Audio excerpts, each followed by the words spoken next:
বুয়েট ২০২১ ভর্তি পরীক্ষায় আসা সুন্দর একটি সমস্যা। ধরো একটি স্যাটেলাইটকে পৃথিবী পরিভ্রমণ করার জন্য পাঠানো হচ্ছে। পৃথিবীকে কেন্দ্র করে ঘোরার জন্য স্যাটেলাইটটিকে ৬,০০০ মেগাজুল গতিশক্তি দেওয়া হয়েছে। স্যাটেলাইটের ভর হল ২০০ কেজি। পৃথিবীর পৃষ্ঠ হতে স্যাটেলাইটের উচ্চতা এইচ হলে এইচ এর মান কত? চলো সমস্যাটি সমাধান করা যাক। প্রথমে আমরা গতিশক্তি নিয়ে দেখি। আমরা জানি গতিশক্তি হল হাফ এমভি স্কোয়ার। তাহলে জুলে নিলে বলতে পারি half MV square is equal to 6 × 10⁹। এখানে ভরের মান বসাই। সমীকরণটি সমাধান করলে ভি এর মান পেয়ে যাব।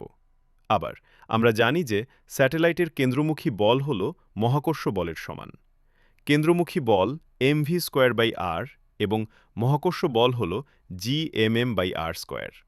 এখানে আর হল পৃথিবীর কেন্দ্র হতে স্যাটেলাইটের দূরত্ব, অর্থাৎ পৃথিবীর ব্যাসার্ধ এবং উচ্চতার যোগফল।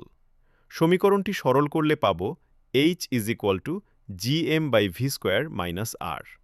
এখানে মানগুলো বসালে আমরা দেখতে পারব যে উচ্চতা হল প্রায় ২০০ কিলোমিটার, যা আমাদের কাঙ্ক্ষিত উত্তর।